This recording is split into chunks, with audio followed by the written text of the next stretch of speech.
Ok, on va commencer. Donc, comme je disais, merci beaucoup d'être là. Bienvenue au deuxième dimanche de la forme. J'espère qu'on va passer un super moment ensemble. Ce serait super si chacun pouvait avoir un livret sous les yeux et puis une Bible aussi. Ce serait bien. Un stylo, il y en a sur les tables.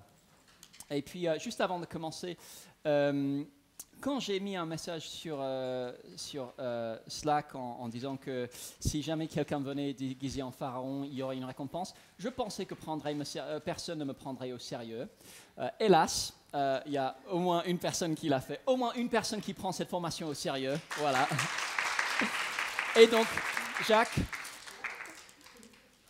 Jack, viens prendre ta... Voilà tout ce que vous manquez quand vous ne prenez pas les choses au sérieux. Voilà.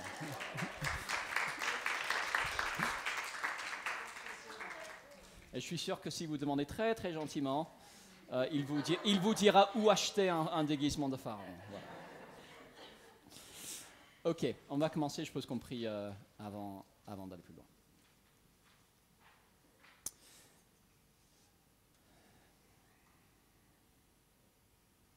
Dieu et Père, nous voulons te remercier pour qui tu es. Nous voulons te remercier aussi pour ton action parmi nous. Merci pour le rappel que nous en avons eu ce matin. Et nous voulons justement te demander que tu permettes que nous soyons les enfants de notre Père, qui comprennent qui il est, quel est son projet pour notre monde et comment refléter son caractère. Sers-toi de ce moment pour cela, nous t'en prions au nom de Jésus. Amen. Alors, petit rappel du but de cet après-midi. Le but des dimanches de la forme, c'est de nous équiper pour connaître Dieu, pour aimer Dieu et pour vivre pour Dieu. Et comme on a dit la dernière fois, l'idée d'un programme de formation peut rimer avec plein de choses différentes pour chacun. Pour les uns, peut-être qu'on se dit qu'il faudrait qu'on apprenne à répondre à toutes les questions difficiles de nos amis. Pour les autres, on devrait parler de sujets plus personnels, comme notre lutte contre le péché. Pour d'autres encore, on devrait se familiariser avec les grandes figures de la théologie. Et il y aura un moment pour certaines de ces choses. L'idée est qu'au cours de l'année, on aille de plus en plus vers du pratique. Mais avant tout ça, la chose la plus importante, c'est d'être clair concernant qui est notre Dieu et quel est son projet. Si on n'est pas au clair là-dessus, nos activités risqueront toujours d'être en décalage avec la volonté de Dieu. On a besoin d'être clair sur qui est notre Dieu et quel est son projet, et c'est pourquoi on commence par ce survol de la Bible. Et la question qu'on se pose cet après-midi, vous la verrez en haut de la première page de votre livret. La question qu'on se pose cet après-midi, dans l'épisode 2 de notre survol de la Bible, est celle-ci. Comment Dieu réalisera-t-il ses promesses pour rétablir notre monde?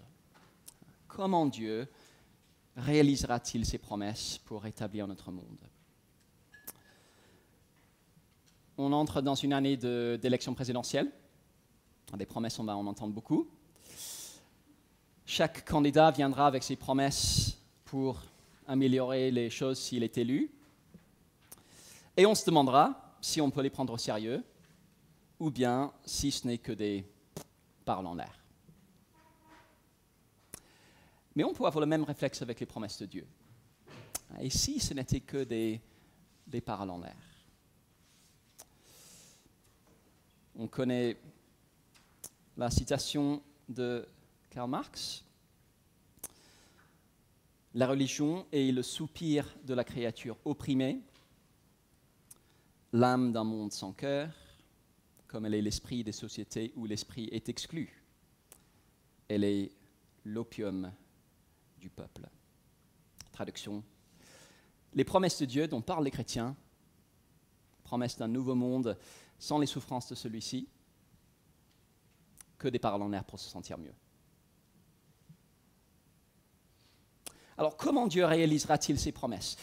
Peut-on vraiment croire qu'il le fera? Et même si on ne l'exprime pas de la même manière que Marx, c'est une question qu'on se posera tous à un moment ou un autre. Tous. quand Dieu nous paraît loin et inactif, on peut se demander s'il est vraiment là. Quand on voit le nombre de personnes dans le monde qui ne reconnaissent pas Dieu ou qui vivent dans l'indifférence envers lui, on peut se demander pourquoi il n'intervient pas. Peut-on croire que Dieu tiendra ses promesses? Un petit récap de ce qu'on a fait la première fois, previously. Et vous vous souvenez peut-être qu'on avait présenté les choses à l'aide d'un schéma. Et comme je suis vraiment très très gentil, j'ai non seulement mis une page pour ça à la fin, mais j'ai carrément pré-rempli avec ce qu'on avait commencé à faire la dernière fois. Donc si vous aviez raté la première séance, vous allez pouvoir voir ça. La dernière fois, on avait vu que Dieu avait créé un monde merveilleux qui a été gâché par la désobéissance de l'humanité. Mais on avait triché, on a lu la fin de l'histoire, on n'a pas pu supporter le suspense, on est allé aux toutes dernières pages et on a vu qu'il y aura quand même un happy end, une nouvelle création qui sera non seulement encore meilleure que la première, mais où Jésus sera au centre. Voilà la destination ultime.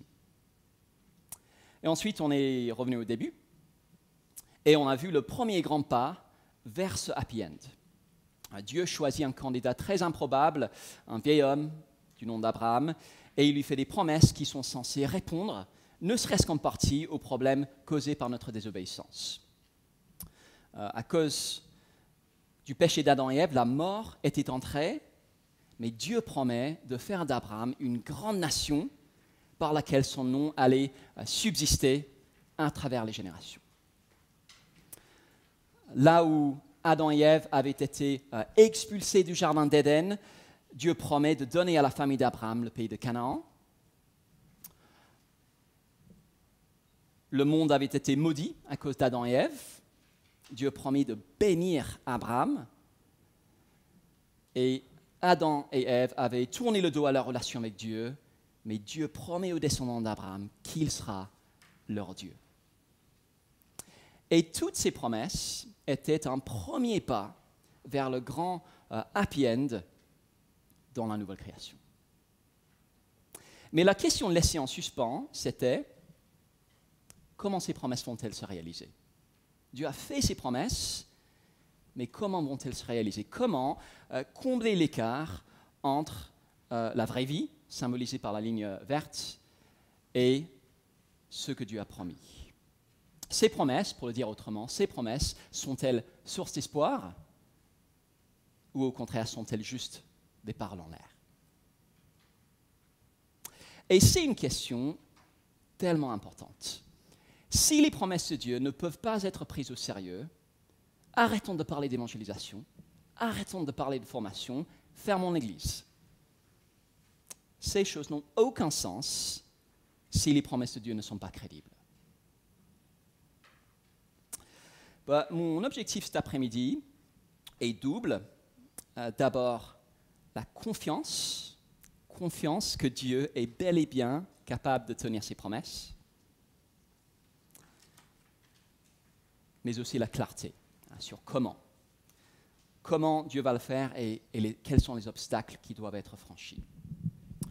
Alors, j'ai déjà assez parlé, c'est à vous de travailler maintenant, et je vais demander à Maria de lire le début du livre de l'Exode. On va être principalement dans l'Exode aujourd'hui, d'où le déguisement que vous auriez tous dû apporter. Livre de l'Exode, le deuxième livre de la Bible. 400 ans sont passés depuis Abraham. On va lire Exode 1 à 14. Et on va faire un petit point d'étape sur les promesses de Dieu. Vous avez, dans le livret, vous avez un petit tableau là, sur la deuxième page, et où on voit les 4 catégories de la dernière fois, la vie, le lieu, la bénédiction et la relation avec Dieu. Et pour chacune de ces catégories, on va donc écouter ce passage, et puis on va prendre 5 minutes autour de nos tables pour se demander si on peut cocher la case pour dire que la promesse a été tenue, ou bien s'il faut mettre une croix pour dire que non. Donc Exode 1 à 1 à 14.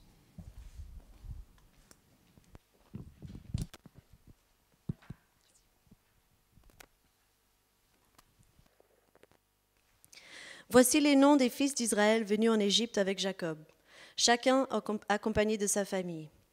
Ruben, Siméon, Lévi, Juda, Issachar, Zabulon, Benjamin, Dan, Nephtali, Gad et Aser. Les personnes issues de Jacob étaient au nombre de 70 en tout. Joseph était alors en Égypte. Puis Joseph mourut, ainsi que tous ses frères et toute cette génération-là. Les Israélites eurent des enfants et pullulèrent. Ils devinrent très nombreux et puissants, au point de remplir le pays. Un nouveau roi parvint au pouvoir en Égypte, un roi qui n'avait pas connu Joseph. Il dit à son peuple, « Voici que les Israélites forment un peuple plus nombreux et plus puissant que nous. Allons, montrons-nous habiles vis-à-vis de lui. Empêchons-le de devenir trop nombreux, car en cas de guerre, il se joindrait à nos ennemis pour nous combattre et sortir ensuite du pays. » On établit donc sur lui des chefs de corvée, afin de l'accabler de travaux pénibles. C'est ainsi qu'on construisit les villes de Pithom et de Ramsès, destinées à servir d'entrepôt au pharaon. Mais plus on accablait les Israélites, plus ils devenaient nombreux et envahissants, au point que l'on éprouva de la haine pour eux. Alors les Égyptiens soumirent les Israélites à un dur esclavage. Ils leur rendirent la vie amère par de lourds travaux, avec de l'argile et des briques, ainsi que par tous les travaux des champs. Ils leur imposaient toutes ces charges avec cruauté.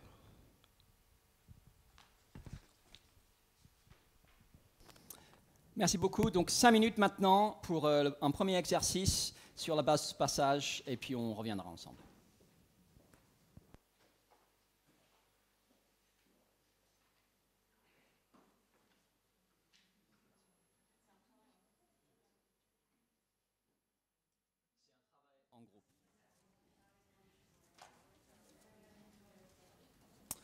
Alors, où nous en sommes dans l'accomplissement des promesses de Dieu? Donc, commençons par la première catégorie, la vie, la mort, ou sous forme de descendance, tenue ou pas tenue.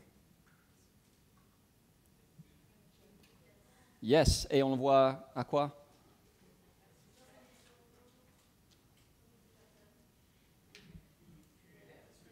Ils étaient 70. Ils pullulent, voilà. Pullulons. Donc on peut cocher. Super. Dieu a été fidèle. Vous avez peut-être remarqué l'insistance là-dessus. Ils étaient 70. Au verset 7, ils remplissent le pays. Et puis Pharaon essaie de les éradiquer, mais verset 12, plus on accablait les Israélites, plus ils devenaient nombreux. Donc la promesse d'une grande nation, check. Ok, le lieu. Tenu ou pas tenu? Pas encore, voilà. Ça, pas encore fait. Ils sont esclaves en Égypte, c'est pas encore fait. La bénédiction.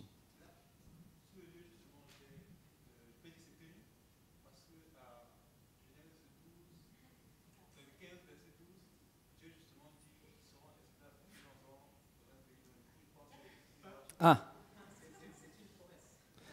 Oui, on peut voir ça comme ça, oui. Ils sont dans le lieu d'esclavage dont Dieu avait parlé à Abraham, mais pas encore dans le lieu qui est vraiment la terre promise. Donc ça, on attend encore. La bénédiction ou la malédiction? Non, ça non plus. Ils sont esclaves. Je pense que ça, c'est assez évident que ce n'est pas une situation de grande bénédiction. Et puis, la relation avec Dieu. Alors, ce n'est pas mentionné, mais on n'a pas l'impression d'avoir beaucoup avancé sur ce dossier-là. Donc, pour l'instant, je pense qu'on peut encore mettre une croix.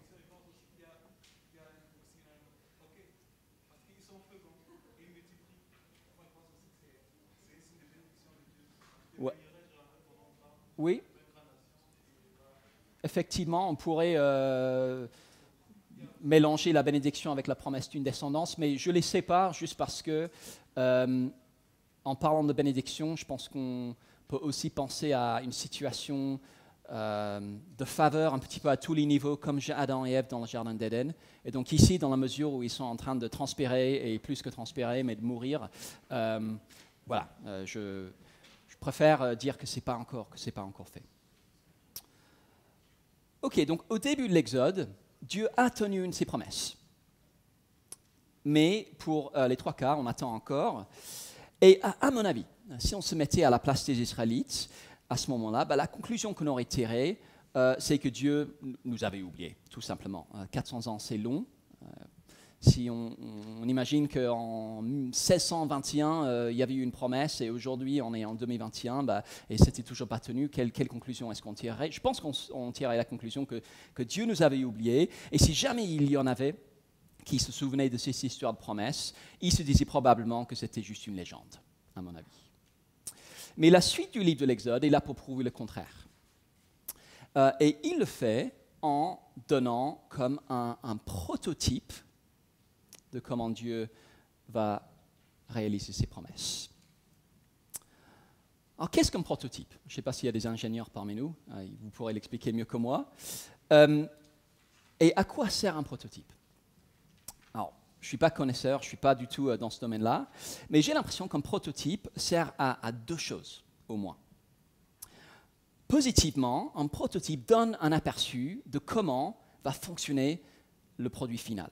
Si on fait un prototype d'une voiture, c'est pour donner une première impression des fonctionnalités qu'elle aura pour donner envie de l'acheter quand elle sera sur le marché. Le prototype n'est pas le produit final, mais il nous donne un avant-goût. Et de la même manière, l'Exode, la sortie d'Égypte, nous donne un avant-goût de comment Dieu réalisera ses promesses de manière ultime. Ce n'est pas la manière dont Dieu va réaliser ses promesses de manière ultime, mais ça en donne un avant-goût. Donc ça, c'est le premier aspect. Donner un avant-goût de comment ça va marcher. Et en même temps, un prototype permet de voir les problèmes qui demandent encore une solution. Elon Musk, qui veut envoyer des gens sur Mars, a fait plein de prototypes de ses fusées parce que c'est pas mal de savoir si elles n'ont pas des problèmes avant d'envoyer des gens sur une autre planète. Effectivement, ça a du sens. Et même chose pour l'Exode, il nous aide à mieux cerner les problèmes qui doivent encore être résolus avant que les promesses puissent se réaliser. Alors, commençons par le côté positif. L'Exode comme un prototype de comment Dieu va sauver. Et on peut tourner la page, la sortie d'Égypte, le prototype et les promesses de Dieu tenues.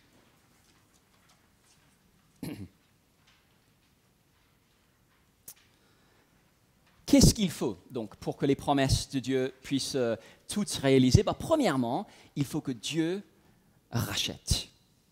Les Israélites sont esclaves, loin de la terre promise, privés de la bénédiction de Dieu. Dieu doit les racheter. On va faire une expérience aujourd'hui.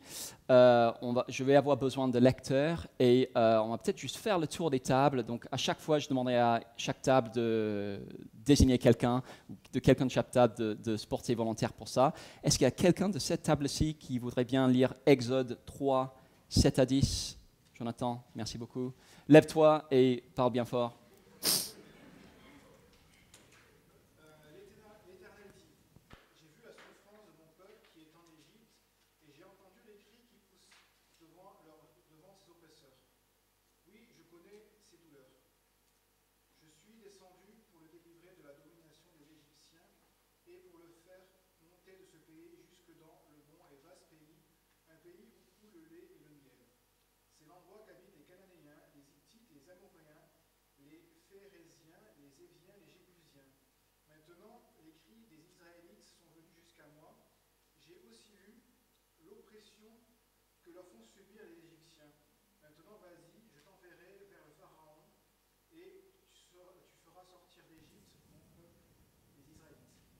Merci beaucoup. Donc voilà ce que dit Dieu quand il se présente à Moïse pour la première fois dans le livre de l'Exode.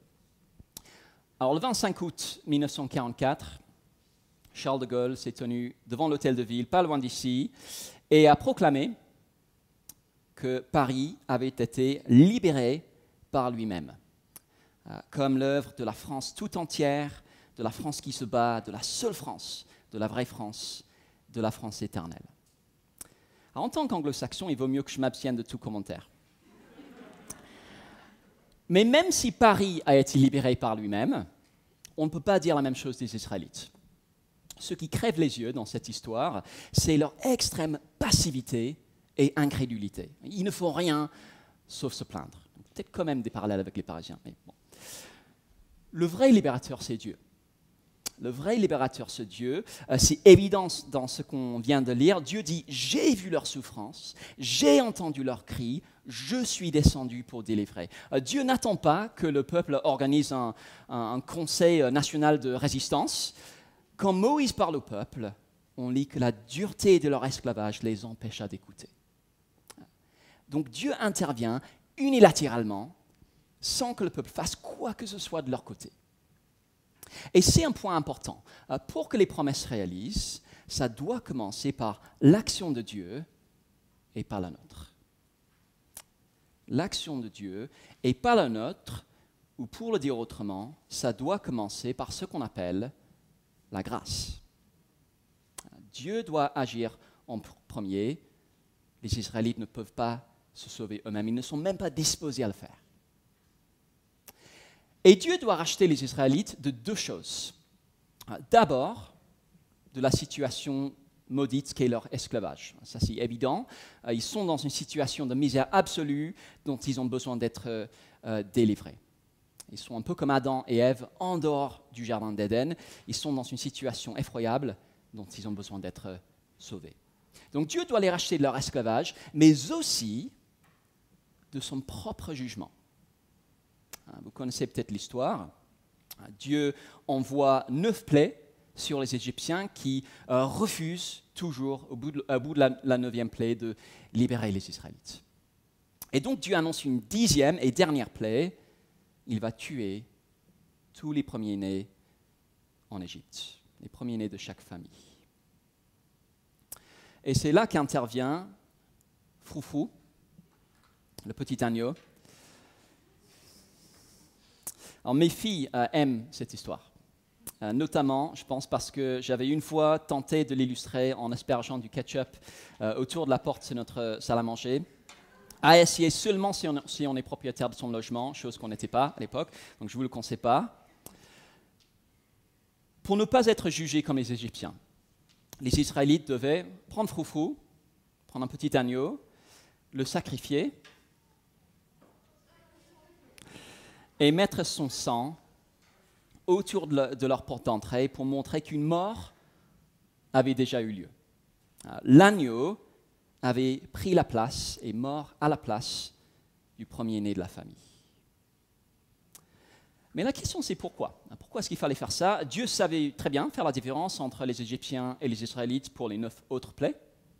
Donc pourquoi c'était différent pour la 10e? Et je pense que c'était pour nous apprendre une leçon. Pour que les promesses de Dieu se réalisent, il faut non seulement être sauvé d'une situation de misère et d'esclavage, mais aussi du jugement de Dieu. Depuis la chute, on a vu, toute l'humanité a besoin d'être sauvée du jugement de Dieu. On a vu la dernière fois. Et donc, en tant que prototype, l'Exode nous apprend que c'est possible d'être sauvé de son jugement, mais seulement si Dieu propose un substitut pour verser son sang à notre place. On a besoin que l'Éternel rachète. Et en rachetant, l'Éternel se révèle. Alors, est-ce qu'il y aurait quelqu'un de cette table pour lire Exode 9, 13 à 16? Vas-y, Franck.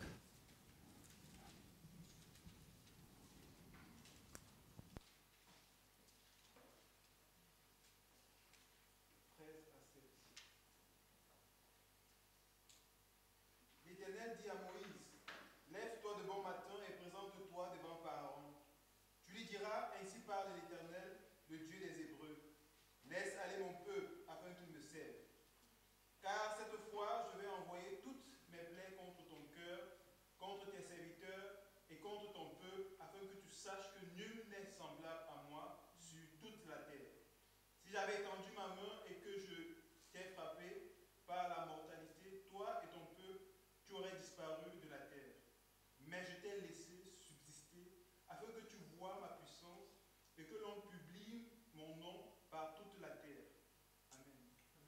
Merci beaucoup. Quand Dieu rachète, il le fait de manière à se montrer un libérateur tout-puissant et sans égal. Voilà pourquoi on peut lui faire confiance, parce qu'il engage sa propre réputation en venant sauver. Alors, je ne sais pas s'il y a des fans de boxe ici. C'est un sport où les égos ne manquent pas et où c'est très facile de dire je suis le plus fort, plus compliqué de le prouver. La seule façon de prouver qu'on est le boxeur le plus fort, c'est de défier le champion du monde en titre et de le battre. Je ne vous le conseille pas. Et c'est un peu ce que fait Dieu dans Exode. La première fois que Moïse dit au Pharaon que Dieu lui demande de libérer les Israélites, que répond le Pharaon? Qui est l'Éternel pour que j'obéisse à ses ordres? Je ne le connais pas. Et en fait, on peut comprendre son mépris. À l'époque, on croyait en des milliers de dieux différents. Le pharaon lui-même était considéré comme divin et c'était l'équivalent politiquement et militairement du président des États-Unis. Qui est l'Éternel? Un Dieu dont je n'ai jamais entendu parler pour que j'obéisse à ses ordres. C'est moi le plus fort. Mais Dieu répond, tu sais, j'aurais pu claquer des doigts et te faire disparaître. Je ne l'ai pas fait. Parce que j'ai préféré organiser un tournoi sur 10 matchs, les 10 plays, pour montrer à tout le monde de façon incontestable qui est vraiment le patron. Et je vais gagner 10 €. Et le but est qu'on sache, sans l'ombre d'un doute, que Dieu est un libérateur puissant et sans égal. Pour reprendre l'exemple de la boxe, peut-être que vous n'avez pas suivi ça, il vient d'y avoir une série de 3 matchs entre les 2 boxeurs qui étaient vus comme les meilleurs au monde, un Anglais, Tyson Fury, et un Américain, Deontay Wilder. Une série sur 3 matchs, remportés par l'Anglais, bien sûr, qui désormais est universellement reconnu comme le meilleur boxeur au monde.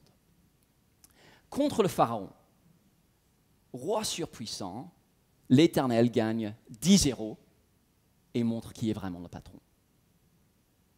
Et ce qui est fascinant dans l'Exode, c'est que c'est seulement au moment où Dieu engage ce combat avec le Pharaon qu'il révèle son nom, l'Éternel, ou littéralement « je suis ». Quand on lit l'Éternel ou le Seigneur en majuscule dans la Bible française, en fait, c'est « je suis », ça veut dire ça en hébreu. Et Dieu dit à Moïse, à tes ancêtres, je me suis présenté comme le Dieu Tout-Puissant. Mais c'est seulement maintenant que je viens vous sauver, que je me présente vraiment comme « je suis ». Comme nom, il ne nous dit pas grand-chose.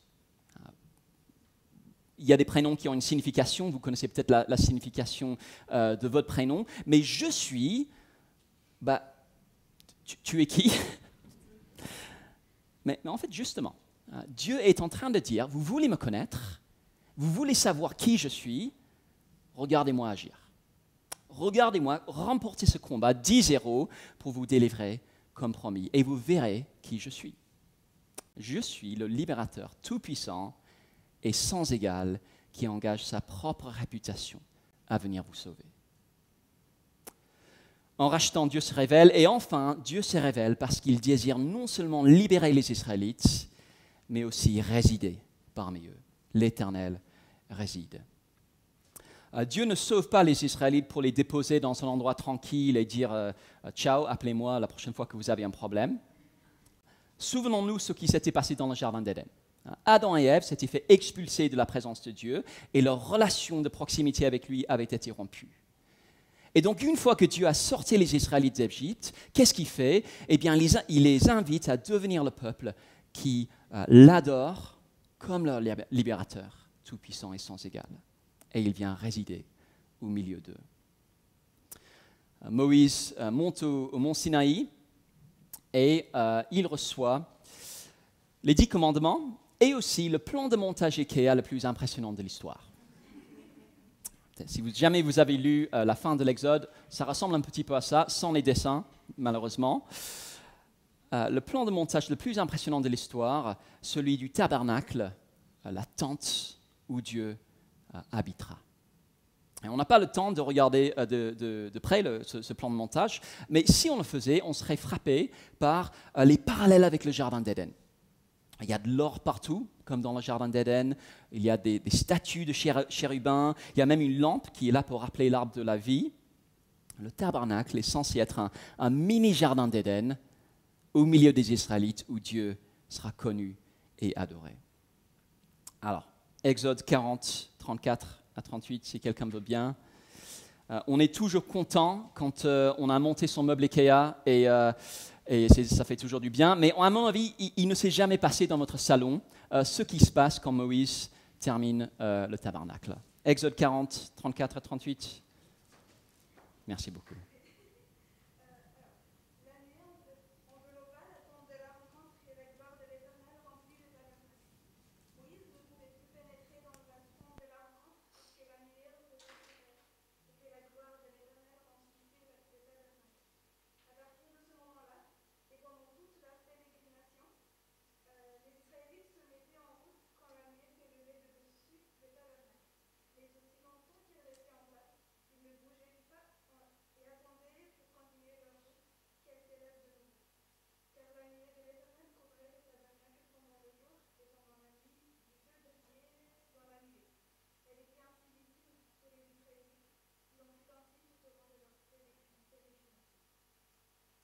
Merci beaucoup.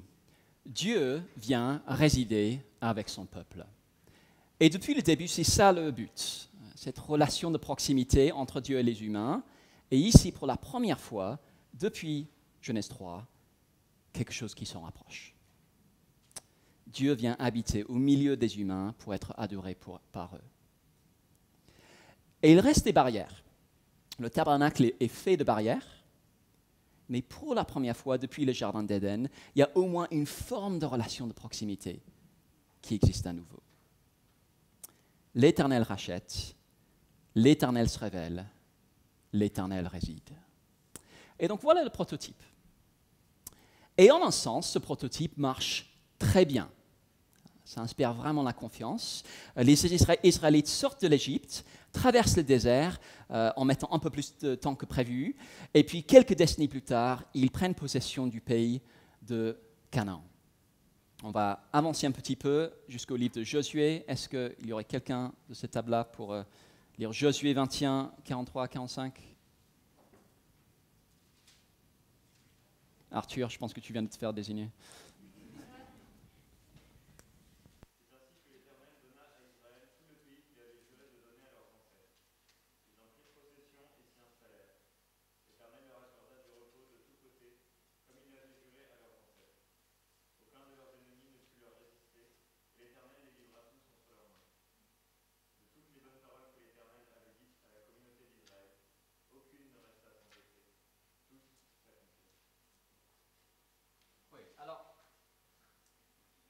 Gardons ce texte sous les yeux.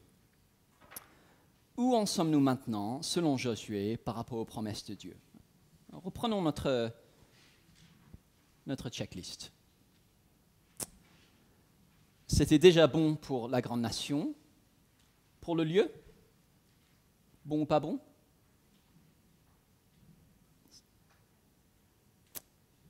Ouais. Ils entrent dans le pays. Alors, j'ai mis en petit parce que en fait, on verra la prochaine fois que ce n'est pas aussi simple que ça. Il reste quand même quelques ennemis, mais on peut cocher quand même. Ils entrent dans le pays de Canaan et ils prennent possession de la grande partie. Pour la bénédiction,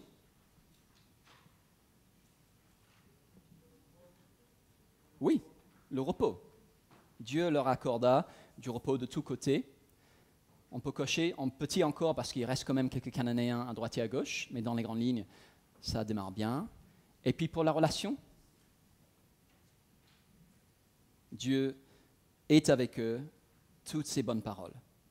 Parmi toutes ces bonnes paroles, aucune ne resta sans effet. Toutes s'accomplirent.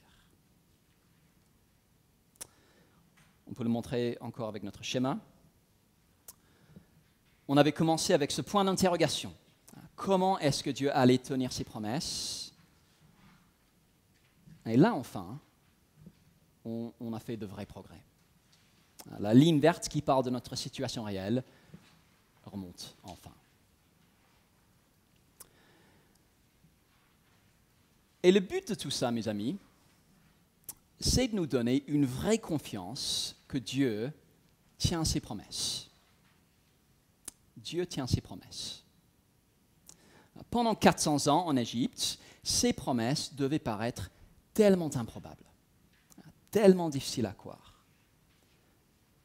Mais ce n'est pas parce qu'elles paraissent improbables que Dieu ne pouvait pas les tenir.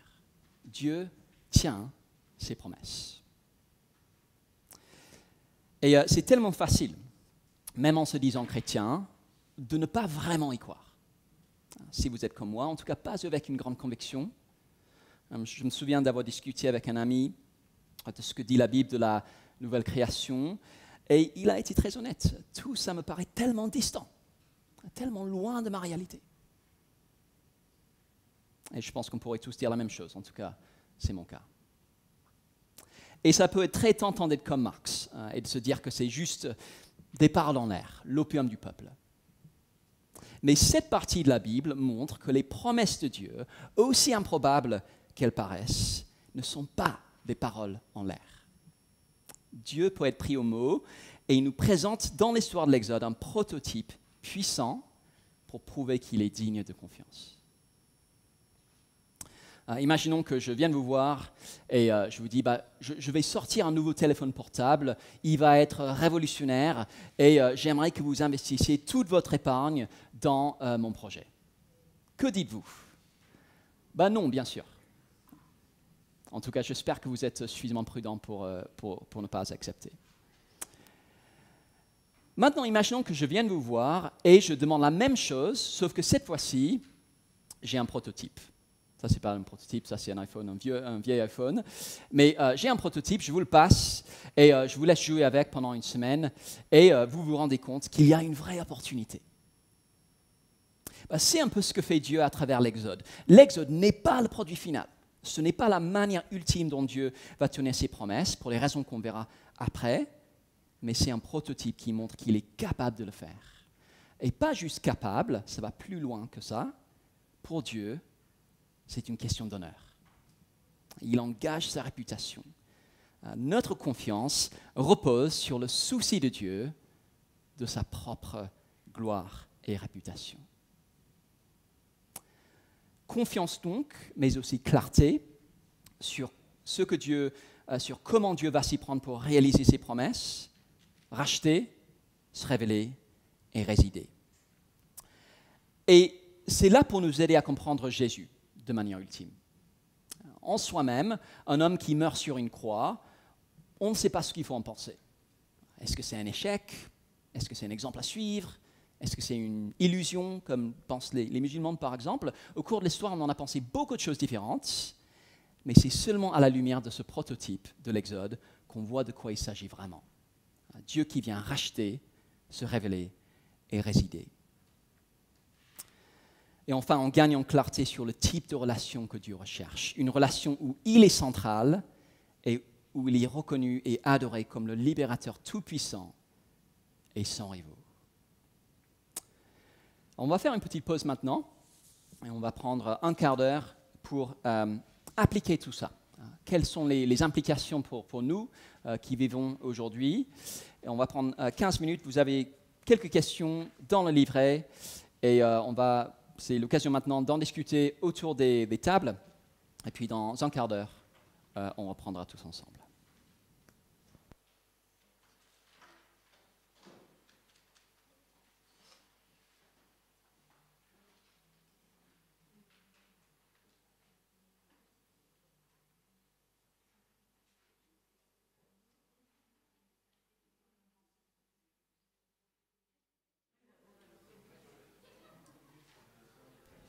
Ok, j'espère que c'était un temps utile et on aura l'occasion de continuer les échanges tout à l'heure et de prier aussi. Je pense que ce serait une bonne chose qu'on prenne un peu de temps pour prier à la fin, mais on va avancer.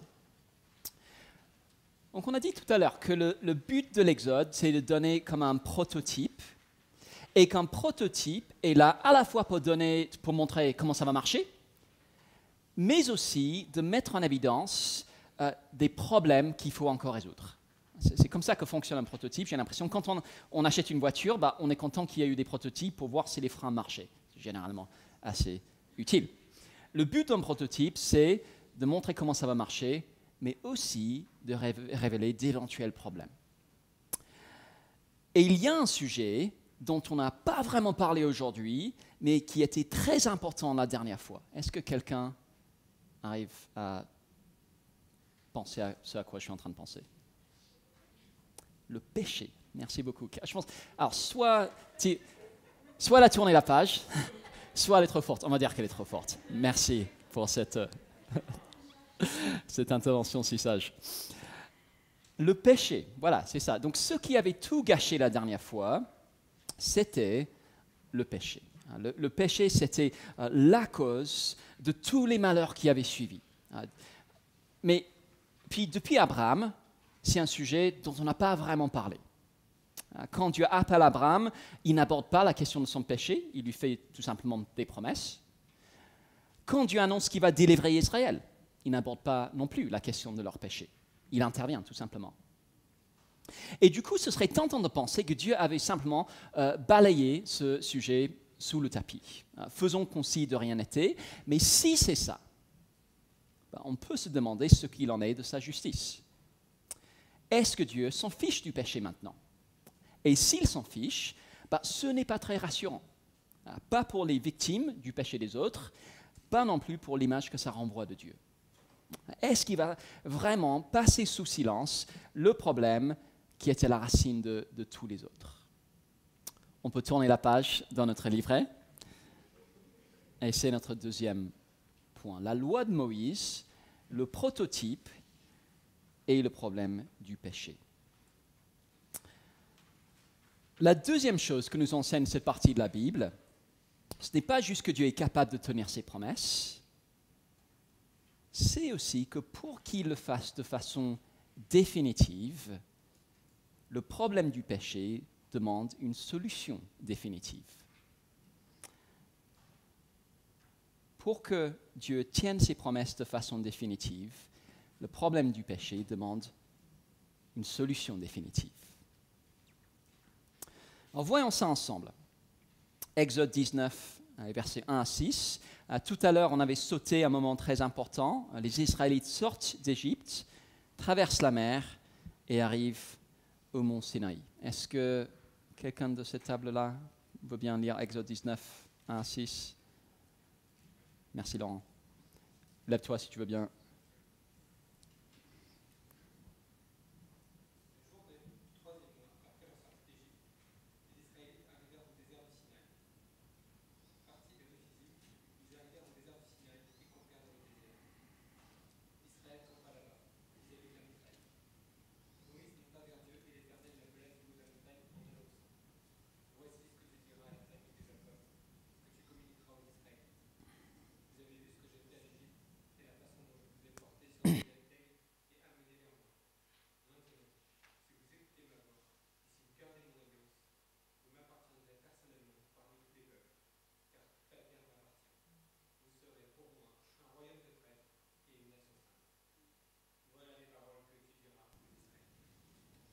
Merci beaucoup.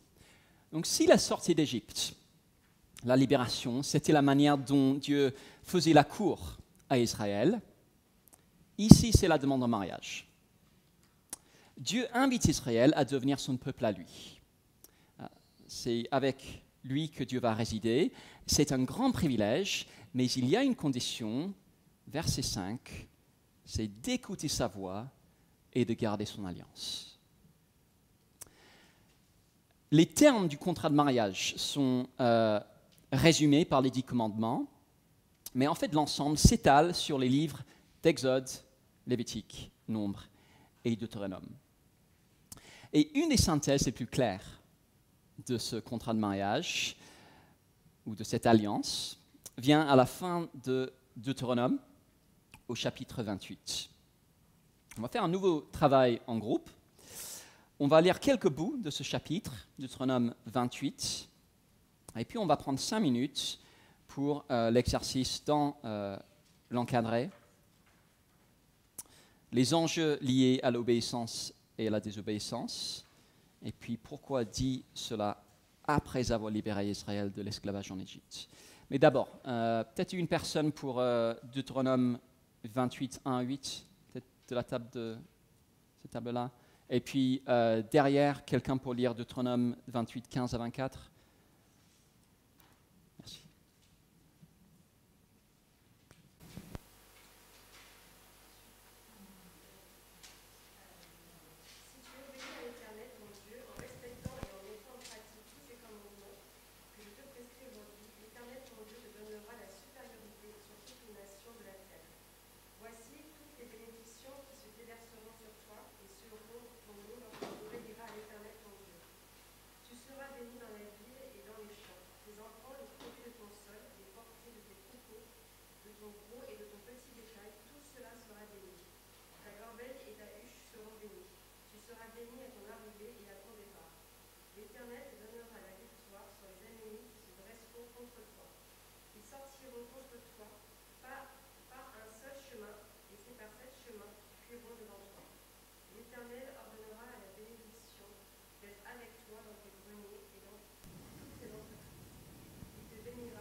Merci beaucoup. Et puis, les versets 15 à 24.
Merci.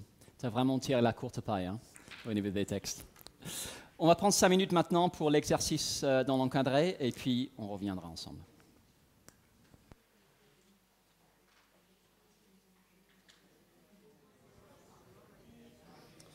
Ok, mettons en commun nos réflexions.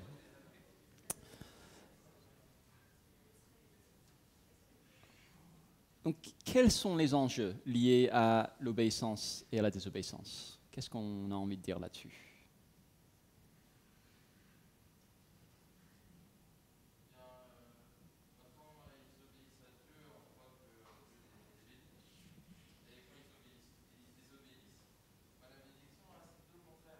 Ouais. C'est ça. Tout simplement. Donc, s'ils obéissent, ils sont récompensés. S'ils désobéissent, ils sont sanctionnés. On peut le montrer de cette manière. Si le peuple obéit au commandement de Dieu, en fait, les récompenses vont encore plus loin que ce qui était promis à Abraham. Ça monte la ligne pointillée qui parle de ce que Dieu s'engage à faire, monte encore plus haut. Dieu avait promis, par exemple, de faire d'Abraham une grande nation, mais ici, il dit que si Israël obéit, ils ne seront pas juste nombreux, mais carrément supérieurs à toutes les autres nations.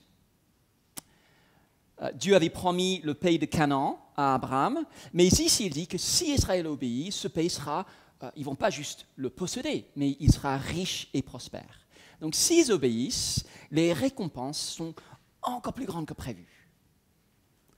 Par contre, s'ils désobéissent, ce n'est pas très agréable à lire. On n'a pas tout lu parce que c'est long et déprimant. Et d'ailleurs, il consacre beaucoup plus de versets à parler des malédictions qu'aux récompenses. Mais il y a ce refrain. jusqu'à ce que tu disparaisses. L'Éternel enverra contre toi la malédiction jusqu'à ce que tu sois détruit et disparaisses.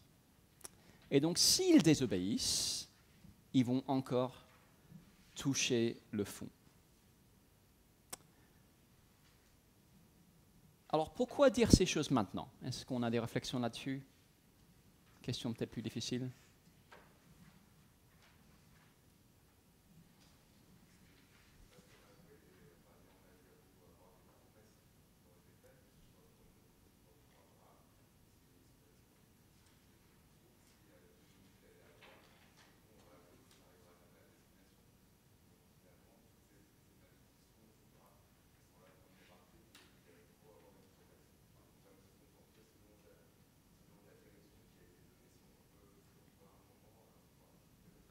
Exactement. Donc, ouais, vas-y.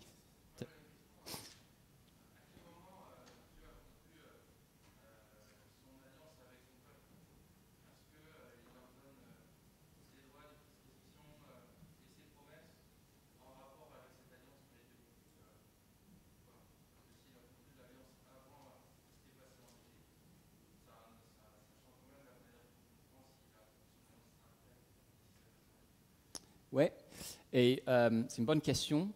Donc, en fait, il y a plusieurs alliances dans la Bible. Il y a une alliance avec Abraham, où Dieu s'engage à faire des promesses. Et puis une deuxième alliance au mont Sinaï, où Dieu dit, en gros ça, si vous obéissez, je vais vous bénir. Si vous désobéissez, je vais vous punir. L'articulation entre les deux alliances, c'est une bonne question. Mais voilà, donc je pense que le message essentiel, c'est un peu ce que tu disais. Dieu est capable de tenir ses promesses. Pas de problème à ce niveau-là, mais il n'a pas oublié le péché. Il ne va pas juste le passer sous silence. Le problème du péché demande encore une solution. Dieu n'a pas sauvé Israël pour qu'il continue à se comporter comme Adam et Ève. Pour être béni, le problème de leur péché doit être réglé. Et la loi de Moïse propose une tentative de le faire. Suivez ces règles et vous serez récompensés, sinon, sanction lourde. Chez nous, on vient de mettre en place un nouveau système de discipline chez nous, parce que parfois Anne-Sophie, elle est vraiment pas sage. C'est tout nouveau, donc on attend de voir comment ça marche, mais Anne-Sophie, c'est ma femme pour la petite histoire. Elle est toujours sage. Nos filles, on a 3 filles, et elles commencent la semaine avec 2 clés chacune. En fait, c'est une idée qu'on a volée à leur maîtresse. Elles ont 2 clés chacune, et si elles ont encore leurs clés à la fin de la semaine, elles ont une récompense, 50 centimes. Imaginez tout ce que vous pouvez faire avec 50 centimes quand vous avez 5 ans, pour acheter des Haribo, par exemple. Si elles n'ont plus de clés, elles n'ont rien.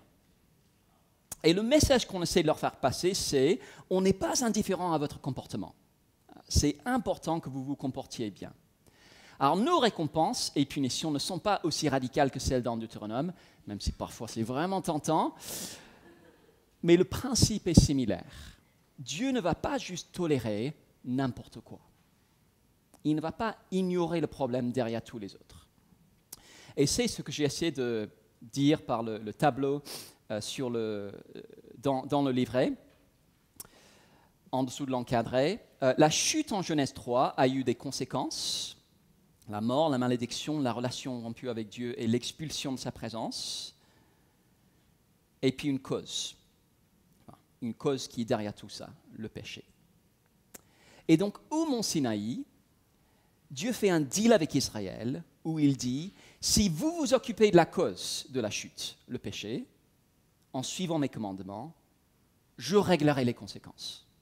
Si vous vous occupez de la cause, je réglerai les conséquences. » Et donc voilà pourquoi la loi de Moïse est dans votre Bible, ou une des raisons pour lesquelles elle est dans votre Bible, pour montrer que Dieu est prêt à être très généreux, mais cette cause qui est le péché exige une solution. On ne peut pas juste passer sous silence.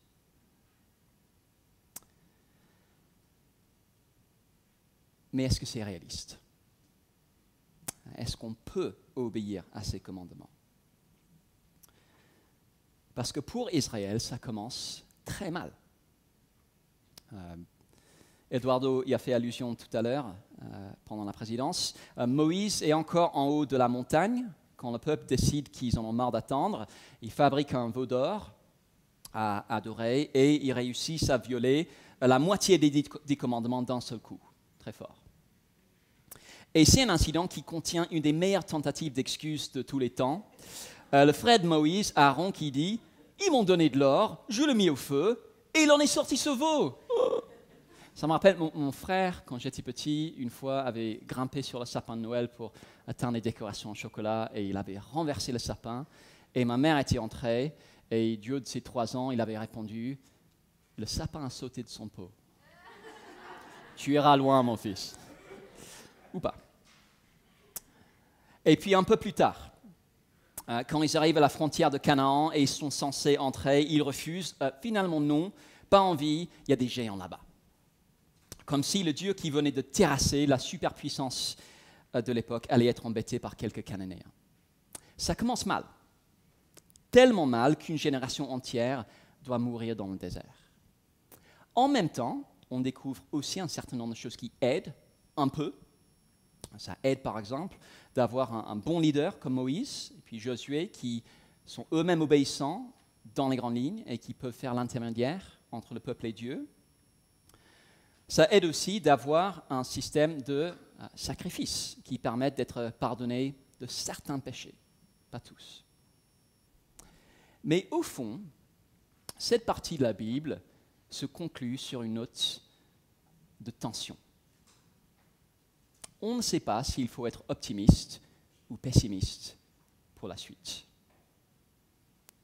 Et cette tension s'exprime le plus clairement dans un moment très énigmatique, juste après l'incident du veau d'or. Est-ce que, je crois qu'on en est à cette table-là, est-ce que quelqu'un pourrait lire Exode 34 et les versets 6 à 7 ? Donc le peuple vient de pécher, Moïse a plaidé leur cause pour ne pas que Dieu les détruise, et puis Moïse demande à Dieu de lui montrer sa gloire, c'est-à-dire de voir qui il est au niveau le plus fondamental. Et Dieu accepte, il cache Moïse dans le creux d'un rocher, et puis on lit ceci. Si on peut se lever aussi, ce serait super.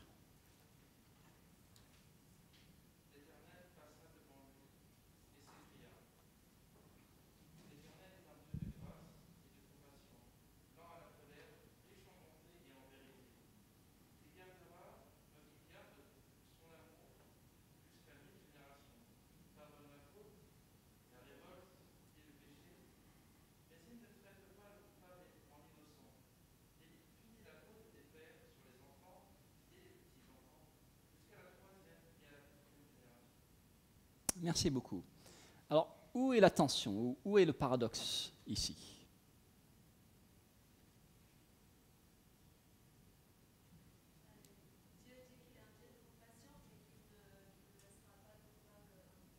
Exactement. Tension entre la grâce de Dieu d'une part, il pardonne la faute, et la justice de Dieu d'autre part, il punit la faute. Contradiction? Grâce et justice comme caractéristiques de Dieu. D'une part, il y a toutes les raisons de penser que le peuple va désobéir et donc que le Dieu juste va les punir. Ça a très bien commencé. D'autre part, Dieu est un Dieu de grâce et donc on n'est peut-être pas complètement sans espoir non plus. Le péché ne sera pas passé sous silence. Dieu le dit on ne peut plus clairement, mais la grâce de Dieu laisse penser qu'il ne faut pas non plus désespérer. Comment sa grâce et sa justice vont être conciliées? À ce stade, on n'a pas encore la réponse. Et donc on revient à notre question de départ. Comment Dieu va-t-il réaliser ses promesses pour établir notre monde? On a vu qu'il n'y a aucun obstacle du côté de Dieu. Il est pleinement capable de faire ce qu'il a promis de faire. Le vrai blocage, pas encore résolu, il est en nous. C'est le problème de notre péché. Impossible de vivre comme Adam et Ève si on veut être béni. Et ce n'est pas que Dieu est comme Elon Musk qui fait 100 tentatives pour trouver une fusée qui marche. Ce n'est pas que Dieu se laisse surprendre. Ah mince, il y a encore le péché, j'avais oublié, va falloir faire quelque chose. Ce n'est pas ça. C'est la pédagogie. Dieu prend le temps d'attirer notre attention sur le vrai obstacle. Pas sa puissance, mais notre péché. J'ai mentionné Karl Marx au début. Marx pensait que c'était parce que Dieu ne peut pas nous aider qu'on doit essayer de bâtir le paradis sur terre nous-mêmes. Et qu'on le reconnaisse ou non, on est tous tentés de penser comme lui. Les promesses de Dieu n'ont pas l'air crédibles, donc n'y croyons pas trop et vivons à notre manière. Mais dans cette partie de la Bible, on voit que ce n'est pas que Dieu n'est pas à la hauteur. Le vrai obstacle, c'est notre péché. Dieu ne nous laissera pas continuer à vivre comme Adam et Ève. En même temps, naturellement, on est tous comme Adam et Ève. Quelle sera la solution? En regardant du côté de l'homme, on est pessimiste. En regardant du côté de Dieu, on a peut-être des raisons d'espérer. Mais espérer quoi? On ne sait pas encore. Et avant de finir, si jamais on est tenté de se dire, je connais la réponse, il faut que Jésus meure sur la croix, en fait, on est en train de rater quelque chose. Parce que Dieu aurait pu envoyer Jésus mourir sur la croix en Genèse 4. Il ne l'a pas fait. Dieu a pris le temps de nous laisser sentir cette tension. Et on n'est encore qu'à la moitié de l'histoire de Dieu, le monde et nous. Donc on va encore prendre 15 minutes maintenant pour un temps d'application autour des tables. Vous avez quelques questions et puis peut-être d'ici 15 minutes, je nous inviterai à passer du temps à prier et puis ce sera la fin.